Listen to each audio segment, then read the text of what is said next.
ಚಿಕ್ಕಮಗಳೂರು ಜಿಲ್ಲಾ ಪ್ರವೇಶಕ್ಕೆ ವಿಎಚ್ಪಿ ಮುಖಂಡನಿಗೆ ನಿರ್ಬಂಧವನ್ನ ವಿಧಿಸಲಾಗಿದೆ. ಈ ವಿಚಾರಕ್ಕೆ ಸಂಬಂಧಪಟ್ಟಂತೆ ಈಗಾಗಲೇ ಹಿಂದೂ ಸಂಘಟನೆಗಳು ಗರಂ ಆಗಿದ್ದಾವೆ. ಚಿಕ್ಕಮಗಳೂರು ಜಿಲ್ಲಾ ಪ್ರವೇಶಕ್ಕೆ ನಿರ್ಬಂಧವನ್ನ ವಿಧಿಸಲಾಗಿದೆ.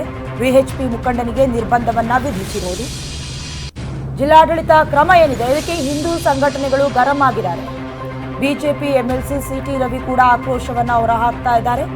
Stand with Sharan pump well ಈ ಕ್ಯಾಂಪೇನ್ ನಡೀತಾ ಇದೆ. ಸೋಷಿಯಲ್ ಮೀಡಿಯಾದಲ್ಲಿ ಒಂದು ಸಾಮಾಜಿಕ ಜಾಲತಾಣದಲ್ಲಿ ಶರಣ್ ಪರ ಕ್ಯಾಂಪೇನ್ ನಡೀತಾ ಇದೆ. 30 ದಿನಗಳ ಕಾಲ ಜಿಲ್ಲೆಯ ಎಂಟ್ರಿಗೆ ಶರಣ್ಗೆ ಬ್ಯಾನ್ ಮಾಡಲಾಗಿತ್ತು. ಜಿಲ್ಲಾಧಿಕಾರಿ ಮೀನಾ ನಾಗರಾಜ್ ನಿರ್ಬಂಧವನ್ನ ಹೇರಿದ್ರು. ಇಂದು ಶರಣ್ ನೇತೃತ್ವದಲ್ಲಿ ನಡೀಬೇಕಾಗಿತ್ತು ಬೈಠಕ್. ಚಿಕ್ಕಮಗಳೂರು ಸೇರಿ ಮೂಡಿಗೆರೆ, ಆಲ್ದೂರಿನಲ್ಲೂ ಕೂಡ ಬೈಠಕ್ ನಡೀಬೇಕಾಗಿತ್ತು. ಬೈಠಕ್ ಮುನ್ನವೇ ಶರಣ್ಗೆ ನಿರ್ಬಂಧವನ್ನ ಹೇರಿರೋದು ಡಿಸಿ.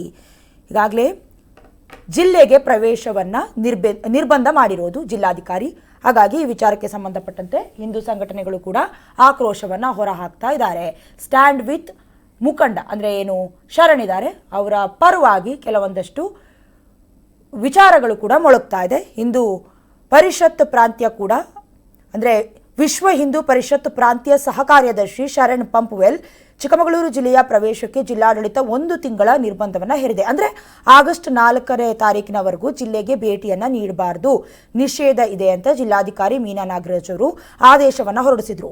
ಪಂಪ್ವೆಲ್ ಅವರನ್ನ ಜಿಲ್ಲೆಗೆ ಕರೆಸಿ ಬೈಠಕ್ ನಡೆಸೋದಕ್ಕೆ, ಬೈಠಕ್ ಅಂತ ಹೇಳಿದ್ರೆ ಎಲ್ಲರೂ ಒಟ್ಟಿಗೆ ಕುಳಿತುಕೊಂಡು ಒಂದು ಸ್ಥಳದಲ್ಲಿ ಒಂದು ವಿಚಾರವನ್ನ ಪ್ರಸ್ತಾಪ ಮಾಡಿಕೊಂಡು ಪರ ವಿರೋಧ ಏನಿದೆ ಇದ್ರ ಬಗ್ಗೆ ಚರ್ಚೆಯನ್ನ ನಡೆಸೋದೇ ಆಗಿದೆ. ಹಾಗಾಗಿ ಬೈಠಕ್ ಅನ್ನ ನಡೆಸಿ ಕೆಲವೊಂದಷ್ಟು ಸಂಘಟನೆಗಳು ಉದ್ದೇಶ ಮಾಡಿರುವ ಮಾಹಿತಿ ಕೂಡ ಈಗ ಲಭ್ಯವಾಗ್ತಾ ಇದೆ.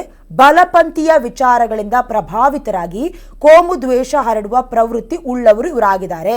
ಪ್ರಚೋದನಕಾರಿ ಭಾಷಣವನ್ನ ಮಾಡಿ ಕಾನೂನು ಸುವ್ಯವಸ್ಥೆಗೆ ಧಕ್ಕೆ ತರುವ ಮನೋಭಾವವನ್ನ ಉಳ್ಳವರು ಶರಣವರು. ಹಾಗಾಗಿ ಅವರ ವಿರುದ್ಧ ರಾಜ್ಯದ ವಿವಿಧ ಕಡೆ 22ಕ್ಕೂ ಹೆಚ್ಚು ಪ್ರಕರಣಗಳು ಕೂಡ ದಾಖಲಾಗಿದೆ ಅಂತ ಜಿಲ್ಲಾಧಿಕಾರಿ ಆದೇಶದಲ್ಲಿ ತಿಳಿಸಿದ್ರು.